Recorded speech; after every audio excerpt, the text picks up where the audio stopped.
سکینہ تھام رہی تھی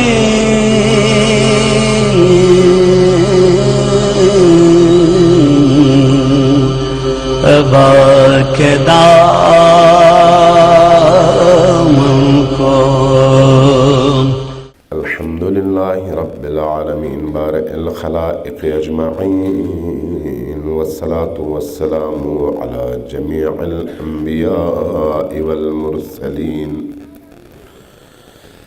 سیما من سمی فی الآفاق بأحمد وفی الارض بأبی القاسم محمد.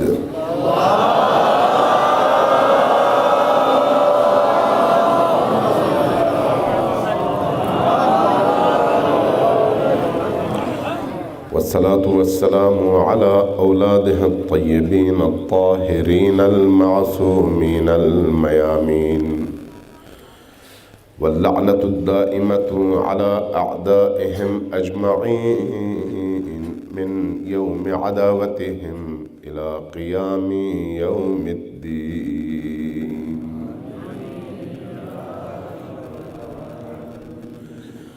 السلام على الحسين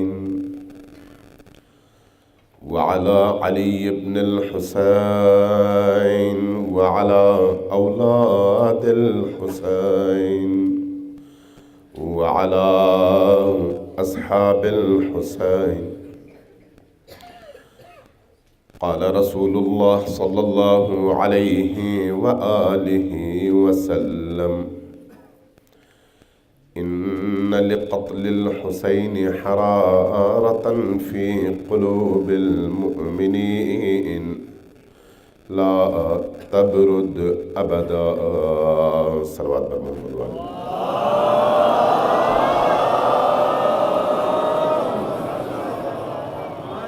تمام مرحومین، میرے پاس یہاں پر ایک لمبی چوڑی لسٹ آئی ہے مختلف لوگوں کی جن کے لیے دعا اور فاتحہ کی درخواست کی گئی ہے.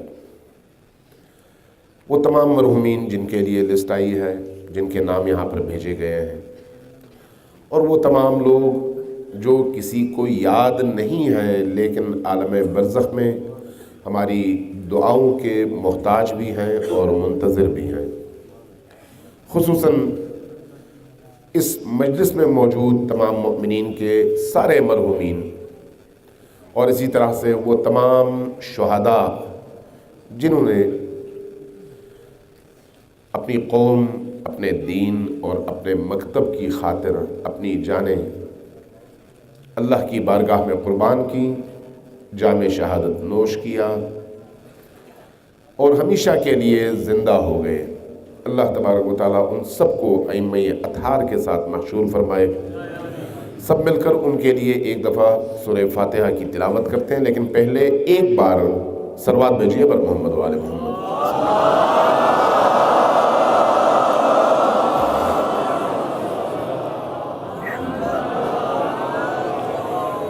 بسم اللہ الرحمن الرحیم.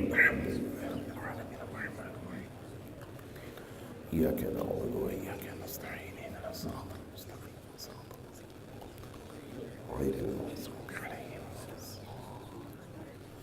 بسم اللہ الرحمن الرحیم.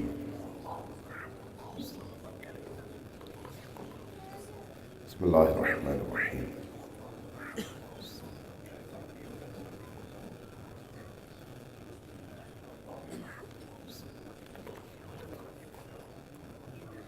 سب مل کر ایک دفعہ پھر صلوات بھیجیں بر محمد وآل محمد.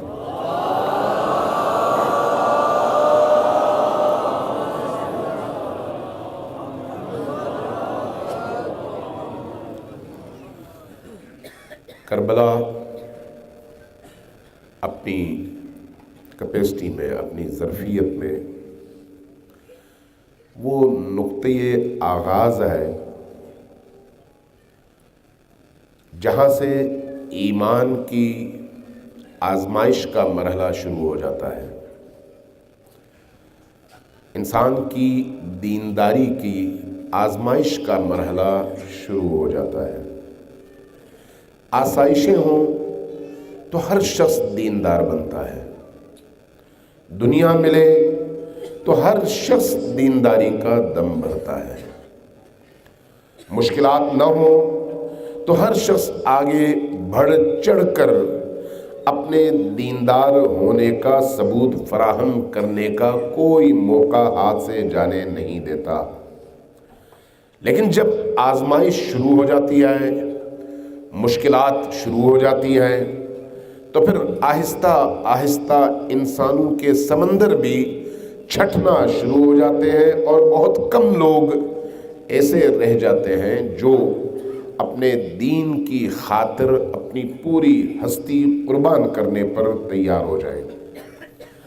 کربلا چونکہ اس مکتب کا نام ہے جہاں پر انسان اگر تنہا بھی رہ جائے تو وہ پوری دنیا کے سامنے ڈٹ جاتا ہے، اس لیے کربلا کو اللہ نے زندہ رکھا ہے۔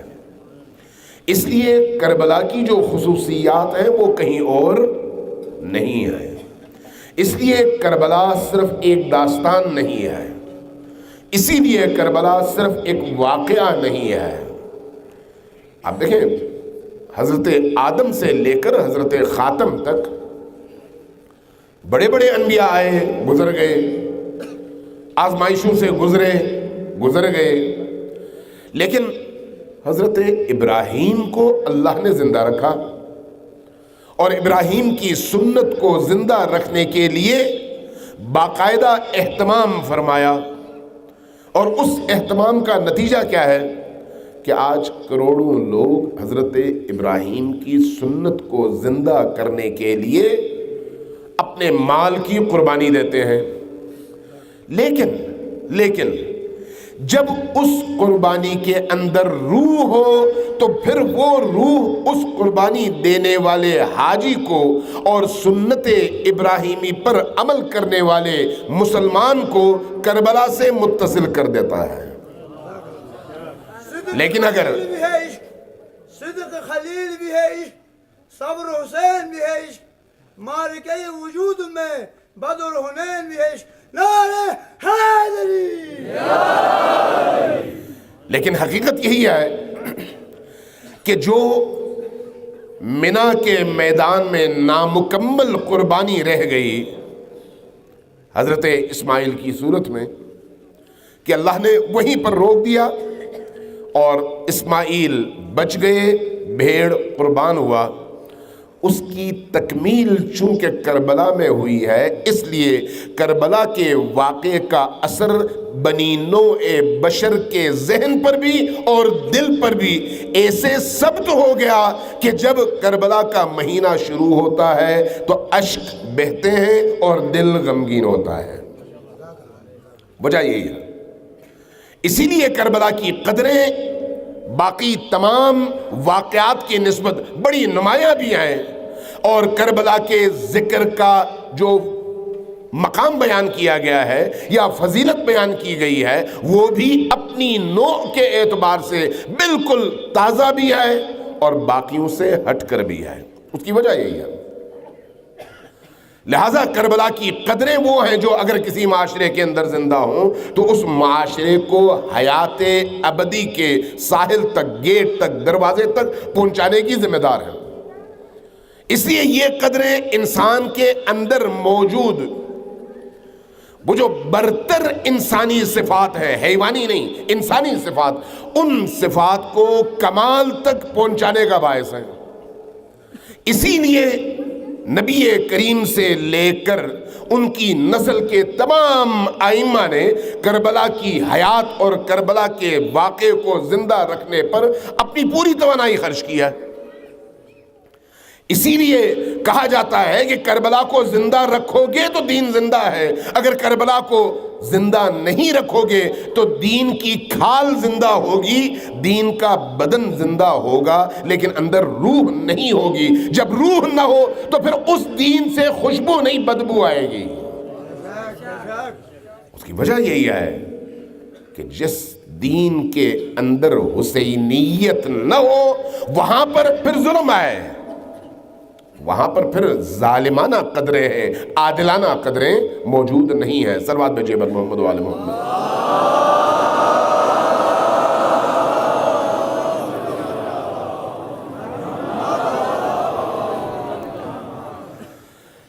امیر المؤمنین علی ابن ابی طالب علیہ الصلاۃ والسلام صفین کی جنگ کی طرف جا رہے تھے، اسی میدان سے گزرے جس کو اس زمانے میں کربلا کہا جاتا تھا۔ اس کا ایک نام نینوا بھی تھا۔ اس مقام سے گزرے، گزرتے ہوئے رک گئے اور گھوڑے سے نیچے آئے، اپنے لشکر کو روکا۔ ابن عباس ساتھ تھے۔ ابن عباس سے کہا کہ جانتے ہو یہ کون سی سرزمین ہے؟ کہا نہیں یا امیر المومنین، مجھے نہیں پتا۔ زمین پر بیٹھ گئے اور بیٹھنے کے بعد زارو قطار رونے لگے۔ ابھی واقعہ کربلا رونما نہیں ہوا، بہت پہلے کی بات ہے۔ زارو قطار رونے لگے، روتے ہوئے ہچکیاں بند گئیں، بے ہوشی کی کیفیت طاری ہوئی، مسلسل روتے رہے۔ پھر اس کے بعد تھوڑا سا جب اپنے حال میں آئے تو فرمانے لگے کہ بیٹا صبر کرو، بیٹا صبر کرو۔ ابن عباس سارا دیکھ رہے ہیں، حیران بھی ہیں، پریشان بھی ہیں کہ امیر المؤمنین جیسا کوہ استقامت اس سرزمین پر آ کر یوں پگھل جائیں اور رونے لگے۔ کہا کہ یا امیر المومنین بتائیے یہ کیا بات ہے، آپ جس سرزمین میں ہیں اس کی وہ کون سی خصوصیت ہے؟ کہا کہ یہ نینوا ہے، یہ کربلا ہے، یہ وہ سرزمین ہے جہاں پر عاشقوں کا خون زمین پر گرے گا۔ یہ وہ سرزمین ہے جس کی ایسی خصوصیات ہیں جیسی خصوصیات کسی اور سرزمین کی نہیں ہے۔ پھر کہا کہ ابھی میں تمہیں باقی باتیں بعد میں بتاؤں گا، جاؤ اس صحرائے کربلا میں ڈھونڈو، کہیں پر تمہیں ہرنوں کی مینگنیاں ملتی ہیں جن کا رنگ زرد ہو۔ ابن عباس اپنے ساتھیوں کے ساتھ اٹھے۔ ہماری معتبر روایات کی کتابوں میں یہ روایت موجود ہے، ایک نہیں کئی طرق سے اور کئی روایتیں موجود ہیں اور کئی ائمہ سے منقول ہیں۔ گئے، تلاش کیا، کچھ مینگنیاں ملی، وہ لے کر آئے۔ کہا کہ اس کو سونگو، سونگا، اس میں سے خوشبو عطر کی آ رہی تھی۔ کہا کہ اب آؤ بیٹھو میں تمہیں بتاتا ہوں۔ بٹھایا اور کہا کہ حضرت عیسیٰ علیہ السلام اس سرزمین میں تشریف لائے تھے اپنے حواریوں کے ساتھ۔ جب اس سرزمین پر انہوں نے قدم رکھا تو بے اختیار رونے لگے، روتے رہے، اور جب وہ روتے رہے تو ان کے حواریوں نے پوچھا کہ اے عیسیٰ روح اللہ آپ کیوں رو رہے ہیں؟ کہا کہ یہ وہ سرزمین ہے جہاں پر میرے اللہ کے بھیجے ہوئے آخری نبی کے فرزند کو بھوک اور پیاس کی کیفیت میں شہید کر دیا جائے گا، اور اس کے گھوڑوں پر، اس کے بدن اطہر پر گھوڑے اس طرح سے دوڑا دیے جائیں گے کہ لاشیں پامال ہو جائیں۔ اس لیے اس سرزمین کی اہمیت اتنی ہے کہ جس کے لیے اللہ اپنے انبیاء کو مأمور کرتا ہے کہ وہ آئیں اس سرزمین پر اور اس سرزمین کی مٹی کو سونگیں اور یہاں سے تبرک لیں۔ فرمایا کہ یہ جو تم مینگنیاں لے کر آئے ہو، حضرت عیسیٰ علیہ السلام نے اپنے ان حواریوں کو، حواری حضرت عیسیٰ کے دور میں ان کے صحابی تھے، کہا کہ ان حواریوں سے کہا کہ جاؤ جا کر یہ مینگنیاں تلاش کر کے لے آؤ۔ تو اس زمانے میں یہاں پر کچھ ہرنیں تھیں، وہ ہرنیں یہاں پر چرتی تھیں اور اپنے اللہ کی بارگاہ میں حسین پر درود اور سلام بھیجتی تھیں۔ لہٰذا اللہ تبارک و تعالیٰ نے ان کی مینگنیوں کو یہ خوشبو عطا کی۔ اس لیے یہ خبر چونکہ مجھے رسول پاک نے دیا ہے، لہٰذا میں نے تم سے کہا کہ جاؤ تلاش کرو، ہو سکتا ہے مل جائیں۔ وہ ملی۔ ابن عباس کہتے ہیں کہ یہ مینگنیاں امیر المؤمنین نے مجھے دیں اور کہا کہ یہ سنبھال کے رکھنا، تم زندہ رہو گے۔ یہ دو طرح کی روایات ہیں۔ ایک روایت حضرت ام سلمہ کے حوالے سے ہے جو نبی پاک نے کربلا کی مٹی دی اور کہا کہ تم زندہ ہوگی جب میرا بیٹا حسین شہید ہوگا، اور ایک یہ دوسری روایت ہے امیر المؤمنین نے ابن عباس کو وہ مینگنیاں دیں اور کہا کہ یہ سنبھال کے رکھنا، اس دن جس دن میرا بیٹا حسین کربلا میں شہید ہوگا اس دن دیکھنا یہ مینگنیاں خون میں تبدیل ہو جائیں گی اور تمہارا ہاتھ خون میں لت پت ہو جائے گا۔ ابن عباس کہتے ہیں کہ ہم تو وہاں سے اٹھ کے آ گئے، اس کو میں نے بڑا سنبھال کے رکھا۔ ایک دن، اور میں اپنی جیب میں رکھتا تھا، ایک دن اچانک، میں بوڑھا ہو چکا تھا، کافی میری عمر ہو چکی تھی، ایک دن میں نے اچانک دیکھا میرا لباس گیلا ہو رہا ہے، میں نے ہاتھ لگایا، دیکھا خون تھا، میں نے نکالا تو دیکھا وہی مینگنیاں تھیں جو خون میں تبدیل ہو گئی تھیں۔ اب مجھے بے اختیار رونا آیا، میں روتا رہا اور تاریخ نوٹ کی۔ بعد میں جب مجھے خبر ملی تو میں نے دیکھا یہ وہی دن تھا جس کو عاشور کہا جاتا ہے، محرم کی 10 تاریخ تھی اور عصر کا وقت تھا جب حسین ابن علی کو کربلا میں شہید کر دیا گیا تو یہ مینگنیاں سرخ خون میں تبدیل ہو گئیں۔ یہ وہ سرزمین ہے، یہ اس کی قدریں ہیں۔ اس لیے روایات میں ہے، اس لیے کہ جب فرشتوں نے اللہ تبارک و تعالیٰ سے اجازت مانگی عصر عاشور کے، اے اللہ ہمیں اجازت دیجئے ہم حسین کی طرف سے ان لشکر اشقیاء سے لڑیں ہیں، اللہ نے اجازت نہیں دی، یہاں تک کہ عصر کا وقت آیا۔ فرشتوں نے جب دوبارہ دعا مانگی تو کہا ہاں جاؤ۔ وہ جب زمین پر آئے تو دیکھا حسین شہید ہو چکے ہیں۔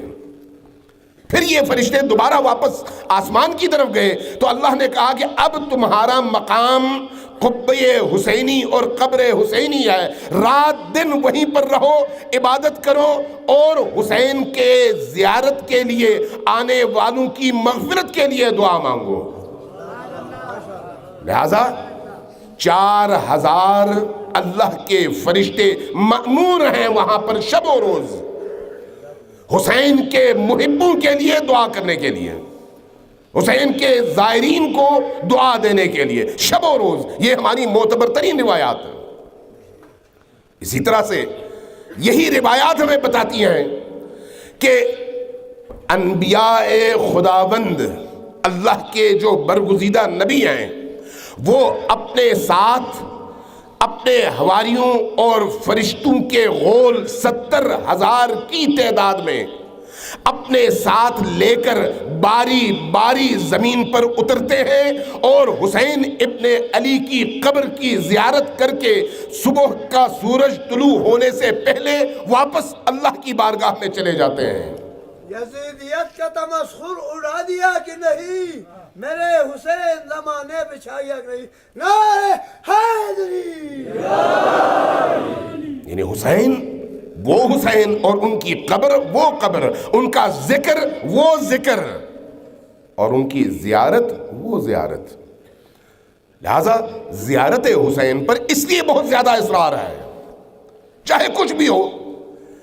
آپ مفاتیح الجنان اٹھا کے دیکھ لیں، دعاؤں کی معتبر ترین جتنی بھی کتابیں ہیں، کوئی بھی کتاب اٹھا کر دیکھ لیں، سال کے سارے اعمال لکھے ہوتے ہیں کہ یکم محرم کا کیا عمل ہے، 10 محرم کا کیا عمل ہے، 20 صفر کا کیا عمل ہے، ربیع الاول کے ایام میں کون کون سے اعمال ہیں، ربیع الثانی کے کون سے اعمال ہیں، رجب کے کیا ہیں، شعبان کے کیا ہیں، رمضان کے کیا ہیں، ذیقعد کے کیا ہیں، ولادتوں کے کیا ہیں، شہادتوں کے کیا ہیں، عید کے اعمال کیا ہیں۔ ہر سال کے دن کا عمل ان کتابوں میں موجود ہے۔ لیکن آپ کو حیرت ہوگی ایک چیز پر، وہ عجیب ہے، وہ کیا ہے؟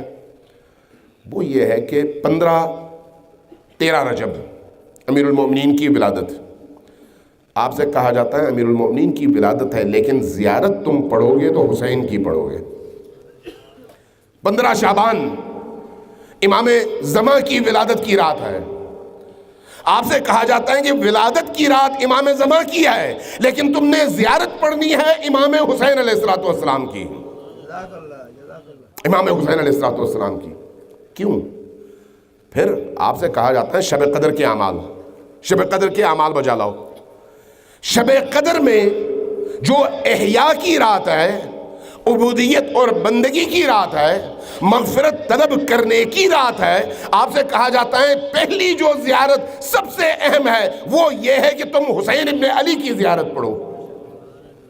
غدیر میں اسی طرح سے، مباہلہ میں اسی طرح سے، باقی ایام میں اسی طرح سے، حتیٰ عرفہ میں حج کا دن ہے، مقام عرفہ میں جب آپ حج پہ جاتے ہیں، مقام عرفہ میں پہنچتے ہیں، وہاں پر بھی آپ نے جہاں دعائے عرفہ حسین ابن علی کی دعا ہے وہ پڑھنی ہے، اس کے ساتھ ساتھ حسین کی زیارت کرنی ہے۔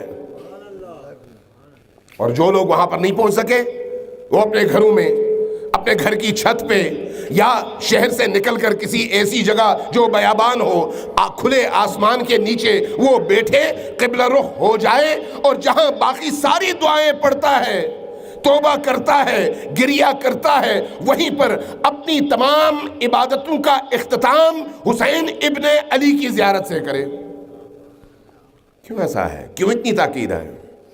پھر یہ بھی نہیں ہے کہ ایک ہی زیارت ہو۔ بعض اوقات یہ ہمیں غلط فہمی ہوتی ہے ہمارے مومنین کو، زائرین کو، کہ مثلا زیارت وارثہ پڑھ لیا تو اس کا مطلب یہ ہے کہ اس میں بھی، اس میں بھی، اس میں بھی، ہر اس میں آپ نے زیارت وارثہ پڑھ لی کافی ہے۔ نہیں، ایسا نہیں ہے۔ ہر عمل اور ہر دن کی زیارت اور ہے۔ شب قدر کی زیارت اور ہے، 15 شعبان کی زیارت اور ہے، رجب کی، نیمہ رجب کی زیارت اور ہے، عرفہ کی زیارت اور ہے۔ ایک زیارت نہیں ہے، ہر ایک کی الگ زیارت ہے۔ پھر اسی طرح سے یہ اہتمام ہے کہ امام حسین علیہ السلام کی 40 کی مخصوص زیارت ہے، جبکہ کسی معصوم کے لیے 40 کی زیارت کہیں پر بھی نقل نہیں ہوئی۔ یہ صرف اور صرف امام حسین علیہ السلام کا خاصہ ہے۔ اس لیے کہا گیا کہ قبہ حسینی کے نیچے آپ جو بھی عبادت کرتے ہیں وہ آپ کی عبادت جو ہے اللہ کی بارگاہ میں قبول ہوتی ہے۔ اس لیے وہاں پر جب آپ دعا مانگنے جائیں تو وہاں پر سب کو یاد کریں، اس لیے کہ وہاں کی دعا رد نہیں ہوتی ہے۔ یہ اہتمام ہے۔ یہ اہتمام کیوں ہے؟ اس لیے کہ حسین نے بنی نوع بشر کو نئی حیات اور نئی زندگی دی ہے، ورنہ چلتے پھرتے لاشیں ہوتے۔ اس لیے حسین ابن علی کے لیے اتنا اہتمام اللہ نے کیا، رسول نے کیا، اور ائمہ اطہار علیہم السلام نے کیا۔ صلوات بھیجیے بر محمد و آل محمد۔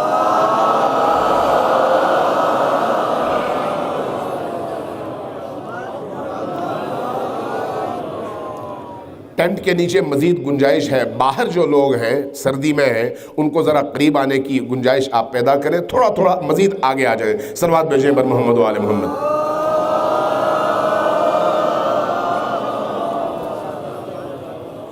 ایک دفعہ پھر صلوات بھیجتے ہوئے تھوڑا تھوڑا سرک کر آگے آ جائیں۔ صلوات بھیجیں بر محمد و آل محمد۔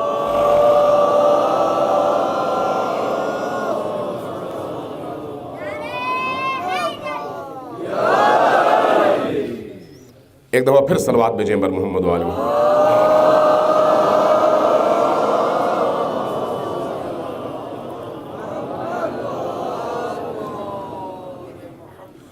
کل گفتگو یہاں تک پہنچی تھی کہ امام حسین علیہ السلام نے منا میں ان سب کو جمع کر کے اعلان فرمایا کہ اب میرے اگلے اعلان کا انتظار کرو۔ یہ کیا تھا؟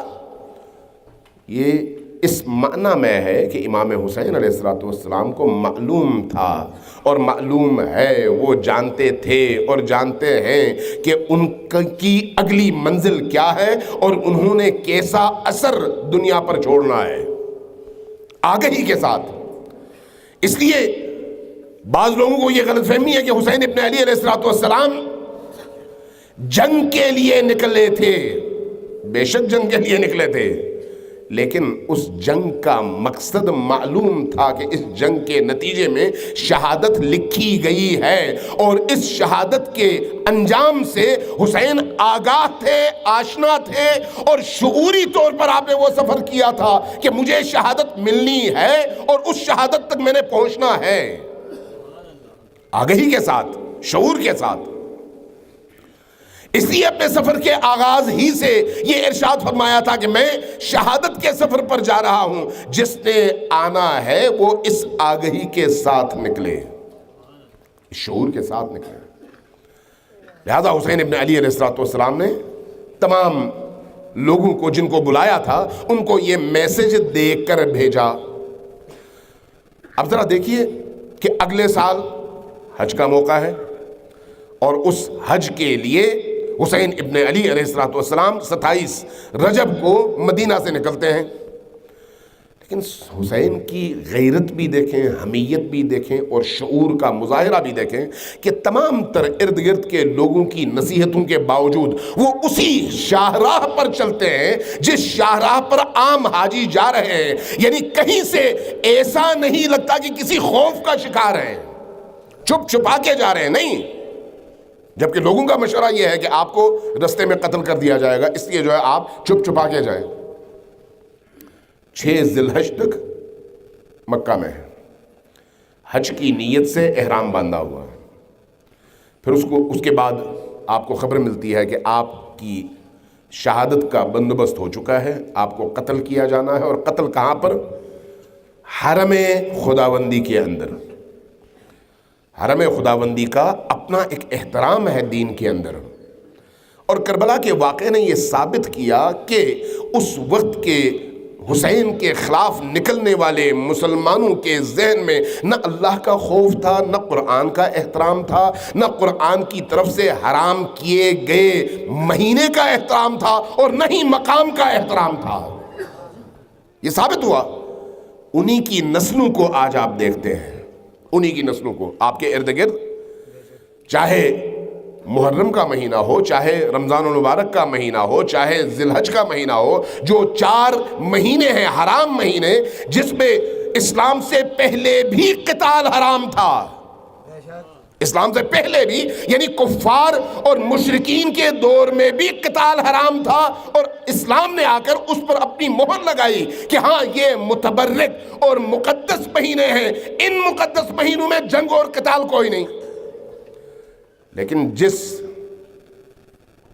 یزید ابن معاویہ ابن ابو سفیان نے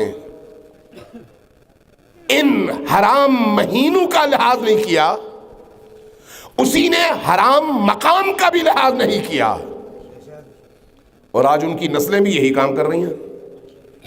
آپ دیکھ لیں حرام مہینوں میں کوئی پرواہ نہیں ہے، بے گناہ یمنیوں کو روز بمباری کر کے مار دیتے ہیں، ذرہ برابر کسی کو احساس نہیں ہوتا. مسلمان کہے تو ٹھاٹھے مارتا ہوا سمندر ہے، لیکن اس ظلم کے خلاف بولنے والے کہے تو انگشت شمار ہیں، بولنے والے انگشت شمار. کہاں گیا امر بالمعروف؟ کہاں گیا نہی عن المنکر؟ کہاں گیا مظلوم کی حمایت کا پرچم؟ کہاں گیا قرآن کی دعوت کا نتیجہ؟ کہاں گیا قرآن کی تعلیمات کا نتیجہ؟ کہاں گیا وہ دین کی روح جس کے تحت انسان صرف نمازی نہیں بنتا بلکہ ایک اللہ کے حضور سجدے کے نتیجے میں زمانے کے دیگر تمام خداؤں کو اپنی ٹھوکر پر رکھتا ہے؟ دین تو وہ ہے. لہذا آج بھی آپ دیکھتے ہیں وہی معاشرہ، وہی حال کہ بے گناہوں پر بمباری ہو، چھوٹے چھوٹے معصوم بچوں کے چیتھڑے اڑا دیے جائیں. ٹرمپ سے لے کر ہمارے مسلمان حکمرانوں تک کسی کی زبان پہ یہ نہیں آتا کہ یہ ظلم ہوا ہے. کوئی بولنے کے لیے تیار نہیں ہے کہ یہ ظلم ہے اور اس ظلم کو رکنا چاہیے. مہینہ مقدس ہے، ذی الحج کا مہینہ. ابھی آپ نے 1-1.5 ہفتے پہلے ہی دیکھا ہوگا کہ درجنوں معصوم بچوں کو تہ تہ کر دیا گیا، بمباری کی گئی، بس کو اڑا دیا گیا، افغانستان میں بھی اور یمن میں بھی. افغانستان میں سارے قاریان قرآن اور حافظان قرآن تھے، ان کو اڑا دیا گیا، اور دارالقرآن کے اندر جا کر اڑا دیا گیا. اور انہی کے آبا، انہی کے اجداد اور انہی کے طرز فکر کے ماننے والوں نے یمن میں بمباری کر کے ان قاریان قرآن اور حافظان قرآن کو اڑایا جو قرآن کی محفل سے نکل کر آ رہے تھے اور سارے بچے تھے.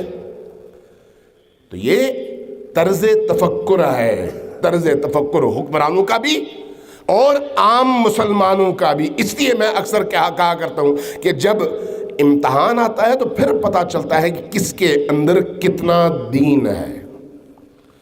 امام حسین علیہ السلام نے یہ جو جملہ ارشاد فرمایا ہے ایسے ہی نہیں فرمایا.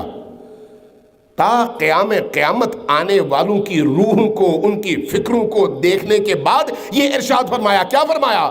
الناس عبید الدنیا، لوگ دنیا کے عبید. عبد کا اسم مصغر ہے، چھوٹا، پست. عبد کہتے ہیں بندے کو، غلام کو، اور عبید کہتے ہیں پست اور چھوٹے بندے کو، حقیر بندے کو. الناس عبید الدنیا، لوگ دنیا کے حقیر غلام ہیں. والدین لائق علی السنتہم، اور دین ان کے منہ میں جمع ہونے والے تھوک سے عبارت ہے. لعاب دہن، جب ضرورت پڑی نگل لیا، جب ضرورت نہیں پڑی تھوک دیا. الناس عبید الدنیا والدین لائق علی السنتہم ما درت معائشہم، جب تک ان کی معیشت، جب تک ان کا کاروبار، جب تک ان کا بزنس، جب تک ان کی جائیداد، جب تک ان کی دنیا، جب تک ان کے بچے، جب تک ان کا گھر، جب تک ان کے معاشرے کا سٹیٹس محفوظ ہے، دین بھی قابل قبول ہے. امام حسین فرماتے ہیں ما درت معائشہم، دین تب تک ہے جب تک ان کی یہ ساری چیزیں محفوظ ہیں. فَإِذَا مُحِسُّوا بِالْبَلَاءِ، لیکن جب ان کو آزمائش کی بھٹی میں ڈال دیا جائے اور کہیں سے آواز آئے کہ تم نے ایسا کیا تو تمہیں پکڑ لیا جائے گا، تم نے لب کھولے تو تمہیں گرفتار کر لیا جائے گا، تم نے گفتگو کی تو جیلوں میں جاؤ گے، تم نے بات کی تو تمہیں مختلف شیڈیولز میں ڈال کر پابند سلاسل کر دیا جائے گا، تم نے بات کی تو تمہارے اوپر غداری کا ٹھپا لگا دیا جائے گا. معاشرے میں یہی ہوتا ہے نا، جہاں پر بھی آپ جائیں. حسین ابن علی کیا فرماتے ہیں؟ فَإِذَا مُحِسُّوا بِالْبَلَاءِ، جب اس طرح کی آزمائشیں آتی ہیں، جب اس طرح کے مراحل آتے ہیں، وہاں پر پھر قلت دیانون، دیندار اور دین کے رستے پر استقامت کے ساتھ کھڑے ہونے والے انگشت شمار ہوتے ہیں، بہت ہی کم ہوتے ہیں. یہ وہی غیب کی آواز ہے اور مکتب کربلا کا پیغام ہے. مکتب کربلا کا پیغام وہ یہی کہتا ہے. مکتب کربلا ہمیں بیدار ضمیر انسان بنانا چاہتا ہے، ہمیں سراپا انصاف کا مجسمہ بنانا چاہتا ہے، ہمیں عدل کے نفاذ کی جد و جہد میں ہر اول دستے کے طور پر دیکھنا چاہتا ہے، ہمیں ظالم کو للکارنے والے کی صورت میں دیکھنا چاہتا ہے. یہی مکتب کربلا ہے، یہی پیغام علی ابن ابی طالب ہے. جب خلافت کی باغیں دی جا رہی تھیں اس 6 رکنی کمیٹی کے اندر، تو علی ابن ابی طالب کو بھی آفر کی گئی نا، کہا گیا کہ ہم آپ کو بنا دیتے ہیں. ایک شرط ہے، وہ کیا ہے؟ وہ یہ کہ آپ ہم سے وعدہ کریں کہ آپ نے اللہ کی کتاب، رسول کی سنت اور شیخین کی سیرت کے مطابق حکومت کرنی ہے. اگر ایسا کریں گے تو ہم مان لیں گے، آپ کو خلیفہ بنا دیں گے. امیر المومنین کا جواب کیا تھا؟ اللہ کی کتاب اور رسول کی سیرت، آمنا وسلمنا، بالکل ٹھیک ہے، لیکن اگر شیخین کی روش کہیں تو پھر میں اپنی روش اور اپنے فہم اور اپنی شناخت کے مطابق حکومت کروں گا، میرے لیے کوئی اور حجت نہیں ہے. نتیجہ خلافت سے دستبرداری، نتیجہ خلافت سے محرومی. حضرت عثمان نے فوراً قبول کر لیا، ان کو جو ہے حکومت مل گئی، خلافت مل گئی. یہ جو تیسرے خلیفہ کے طور پر منتخب ہوئے اس 6 رکنی شورا کے اس فیصلے کے نتیجے میں. علی اس لیے مجسمہ عدل ہے. اگر میں اور آپ ہوتے تو کیا کرتے ہیں؟ تقیتاً، توریتاً، مصلحتاً ہم کہتے چلو بھائی قبول کر لیتے ہیں، قبول کرنے کے بعد میں دیکھیں گے جو ہوگا، حکومت ہاتھ میں تو آنے دو. لیکن علی کا عدل، علی کو اس بات کی اجازت نہیں دیتا کہ دنیا کے بڑے سے بڑے فائدے کے لیے چھوٹے سے چھوٹے جرم کے ارتکاب کو جائز سمجھے۔ علی قرآن ناطق ہے، لسان کبریا بھی ہے، بقول مصطفیٰ مولا علی مشکل کشا بھی ہے۔ لا حیدری۔ اس لیے علی کی زندگی ہو یا حسن اور حسین کی زندگی ہو، وہاں پر آپ کو سب سے اونچا پرچم عدل کے نفاذ کا نظر آتا ہے، اور عدل کے نفاذ کی راہ میں بڑی سے بڑی قربانی اور بڑی سے بڑی دشمنی کے لیے علی تیار ہو جاتے ہیں۔ کیا ہوتا اگر حیدر کرار نہ ہوتے، کیا ہوتا اگر حیدر کرار نہ ہوتے، پہلے ہوئے کعبے میں یہ انوار نہ ہوتے، بدبخت کبھی چھوڑ کے نہ جاتے علی کو، اس سمت اگر درہم و دینار نہ ہوتے، پڑھ لیتے اگر بیعت شیخین علی بھی، اسلام کہا اسلام کے آثار نہ ہوتے، ہم علی کو ام نصری کی طرح رب ہی سمجھتے، سجدے میں اگر حیدر کرار نہ ہوتے۔ صلوات بھیجیں بر محمد و آل محمد۔ ایک دفعہ صلوات بھیجیں بر محمد و آل محمد۔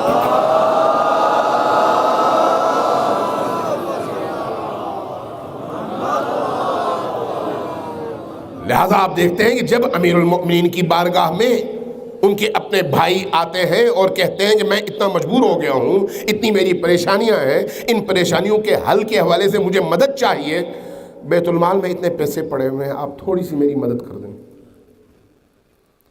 امیر المؤمنین اگر اپنی ولایت ہی کا استعمال کرتے تو کیا دے نہیں سکتے تھے؟ وہ امیر المؤمنین جو غریبوں کو روٹی دینے کے لیے، روزی پہنچانے کے لیے، مدد کرنے کے لیے اپنی پوری زندگی قربان کر دیتے ہیں، وہ امیر المؤمنین جو اپنے گھر کا خلافت سے پہلے اپنے گھر کا سارا سرمایہ دے دیتے ہیں، لیکن خلیفہ بننے کے بعد یا خلافت کے اعلان کے بعد علی پھر پوری مسلم امہ کا ذمہ دار ہے۔ اس لیے بیت المال میں تصرف امت اسلامی کی اجازت پر منحصر ہے، اس لیے جب سب کو دیں گے تو آپ کو بھی دیں گے، اگر سب کو نہیں دیں گے تو آپ کو بھی نہیں دیں گے۔ لہذا کیا کہتے ہیں؟ سریا سلاخ گرم کر کے لے آتے ہیں اور کہتے ہیں کہ ذرا اس کو پکڑو، کہتے ہیں یا امیر المومنین آپ میرے بھائی ہیں، میں اپنی ذمہ داری، اپنی ضرورت پوری کرنے کے لیے آپ کے پاس آیا ہوں اور آپ مجھے جلا رہے ہیں۔ جواب میں کیا فرماتے ہیں؟ تم مجھے جس کام کے لیے کہہ رہے ہو اس کے نتیجے میں جو آگ ملنی ہے وہ اس سے زیادہ شدید ہے۔ یا کسی اور واقعے میں جب خلافت ہی کی بات آتی ہے تو کیا فرماتے ہیں؟ تمہاری یہ ساری خلافت جو اتنی عظیم ہے، افریقہ تک پھیلی ہوئی ہے، افریقہ تک، آج کوئی ملک اتنا بڑا نہیں ہے، محدود ہے، اس زمانے میں اتنی بڑی سرزمین، فرماتے ہیں کہ تمہاری یہ ساری کی ساری حکومت میری نظر میں بکری کی ناک سے گرنے والے اس پانی سے بھی حقیر ہے، میری نظر میں اس کی کوئی حیثیت نہیں ہے۔ حیثیت کس چیز کی ہے؟ کہ میں کسی طرح سے اس حکومت کے نتیجے میں زمین پر اللہ کے بندوں کے درمیان عدل اور انصاف قائم کر سکوں۔ اگر یہ کر سکا تو پھر یہ حکومت نعمت ہے، اگر یہ نہ کر سکا تو اس کی حیثیت اس بکری کے ناک سے بہنے والے پانی سے بھی کمتر ہے۔ یہی عدل کا تصور ہے جس کے احیاء کے لیے، جس کو زندہ کرنے کے لیے حسین ابن علی نکلے ہیں، اسی مقصد کی خاطر۔ لہذا جب حسین ابن علی حج میں پہنچتے ہیں اور وہاں پر آپ کو یہ اطلاع ملتی ہے کہ آپ کا خون بہایا جانا ہے، تو حسین کی نگاہ میں دو رستے ہیں، کعبۃ اللہ ہی میں رہیں یا پھر نکلیں، حج کو چھوڑ دیں۔ کعبۃ اللہ میں رہنے سے تھوڑا سا اس چیز کا وہ ہو سکتا ہے کہ بھئی کعبۃ اللہ میں اتنے سارے حاجیوں کے درمیان اتنی کوئی جرأت نہیں کرے گا، اس کے بعد بھی کعبۃ اللہ ہی میں بسیرا ڈال لیتے ہیں۔ لیکن کیا فرماتے ہیں؟ اللہ نے اس زمین کو جو تقدس عطا کیا ہے اس کا تقاضا یہ ہے کہ اس زمین میں آپ کسی مچھر کو بھی نہیں مار سکتے، وہ بھی حرام ہے۔ اس زمین کا تقدس اتنا اوپر ہے، اتنا بلند ہے، آپ ایک مچھر کو نہیں مار سکتے، آپ ایک درخت کا پتا توڑ نہیں سکتے جب آپ احرام کی حالت میں ہیں، حرام ہے۔ آپ کو مچھر کاٹ رہا ہو، وہ خون آپ کا چوس رہا ہو، آپ اس کو تنگ نہیں کر سکتے، مار نہیں سکتے، اس لیے کہ یہ سرزمین حرم ہے، اور سرزمین حرم میں جائے کہ آپ ایک انسان کا خون بہائیں۔ لہذا کیا فرماتے ہیں؟ فرماتے ہیں کہ میں نہیں چاہتا کہ سرزمین حرم کا تقدس پامال ہو، اس لیے میں حج کو تبدیل کروں گا عمرے میں اور نکل چلوں گا، لہذا نکل پڑتے ہیں۔ بعض لوگ یہاں پر سوال کرتے ہیں کہ امام حسن علیہ السلام صلح کرتے ہیں، امام حسین علیہ السلام جنگ کرتے ہیں، یہ کیا تضاد ہے دونوں کے درمیان؟ اور بعض لوگوں نے اس لیے امام حسن کو بڑی تعریف کے اس میں کہا کہ وہ شہزادہ امن ہے اور یہ شہزادہ جنگ ہے، اس لیے کہ معرفت نہیں ہے، اس لیے کہ شناخت نہیں ہے، اس لیے کہ وہ نہیں جانتے امام حسن ہو یا امام حسین، دونوں کی فکریں ایک ہیں، روحیں ایک ہیں، اصل ایک ہے، اس لیے زمانے کے فرق کے ساتھ بیہیویئر بدل جاتا ہے۔ ہم اس لیے جن کو اپنا امام مانتے ہیں، جن کو ہم نے اپنے امام کے طور پر قرآن کی آیات کی روشنی میں قبول کیا ہے، ان کے بارے میں ہماری روایات کہتی ہیں اولنا محمد، اوسطنا محمد و آخرنا محمد، یہ سب کے سب محمد ہیں اور محمد کے پرتو ہیں۔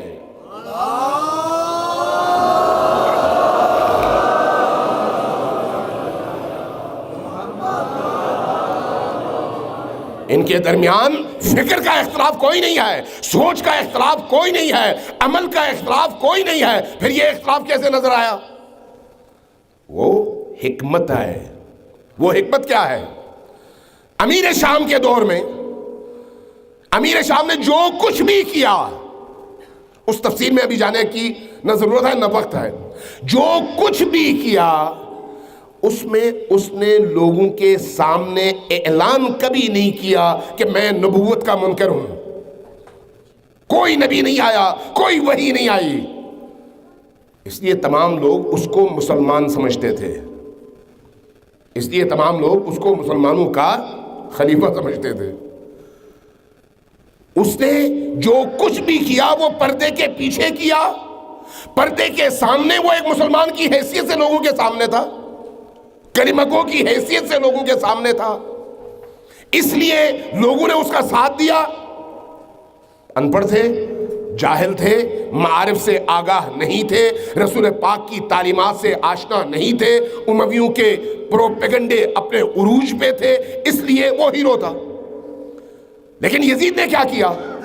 یزید نے آتے ہی جو اعلان کیا وہ یہ تھا، یہاں سے اس نے آغاز کیا کہ نہ کوئی وحی آئی، نہ کوئی کتاب اتری، یہ جو نبوت اور رسالت کا سلسلہ تھا، یہ نعوذ باللہ اس کا کہنا یہ ہے کہ یہ ڈھونگ تھا، اور بنی ہاشم نے اس پورے خطے پر اپنی حکومت جمانے کے لیے ایک ڈھونگ رچایا تھا۔ اب ایک ایسے شخص کے خلاف اٹھنا گویا دین کی حفاظت کرنا ہے۔ دوسری بات، امام حسن علیہ السلام نے جو صلح کی، جا کے تمام تاریخیں پڑھیے، ان تاریخوں میں شیعہ سنی سب نے لکھا ہے کہ 12 کم از کم شرطیں تھیں، ان 12 شرطوں کو سامنے رکھ کر امام حسن علیہ السلام نے کہا تھا کہ ان پر سائن کرو گے اور ان شرطوں کی پابندی کرو گے تو پھر میں کنارہ کش ہو جاتا ہوں۔ ان شرطوں پر ابھی میں نہیں جاتا چونکہ وہ پھر بہت لمبی ہو جائے گی اور وقت نہیں ہے، اور امیر شام نے ان تمام شرطوں پر سائن کر دیے،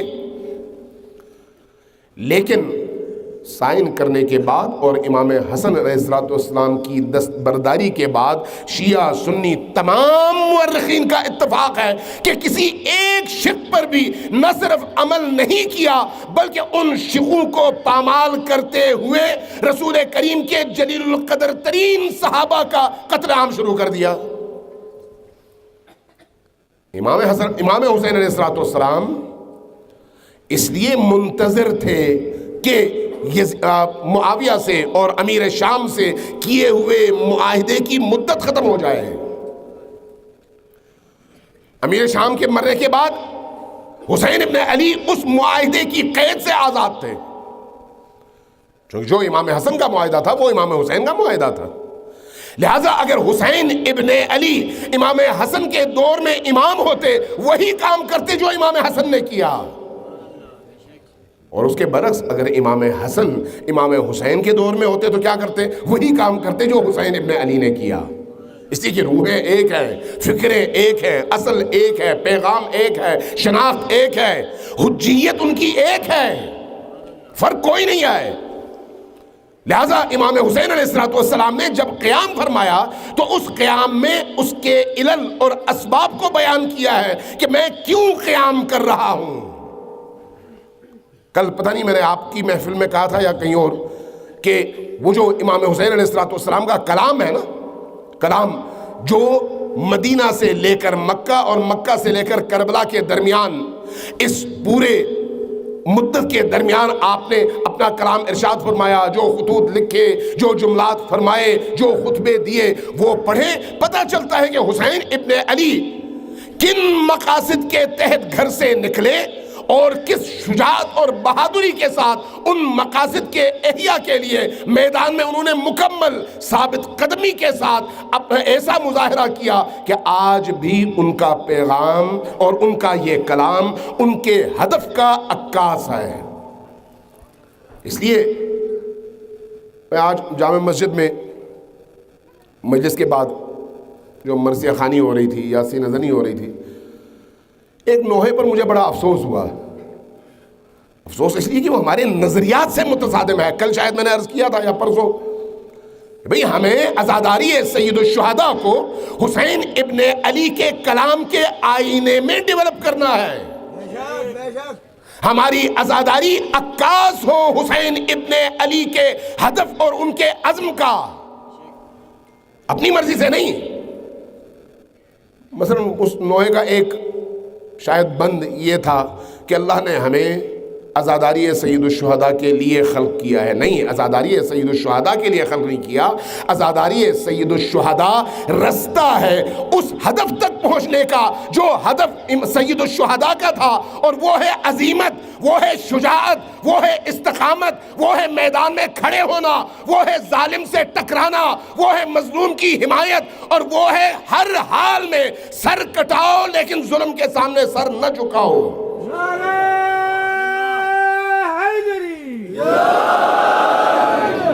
راہ خدا میں سر گھر کو لٹایا حسین نے، سجدے میں اپنے سر کو کٹایا حسین نے، نعرہ حیدری۔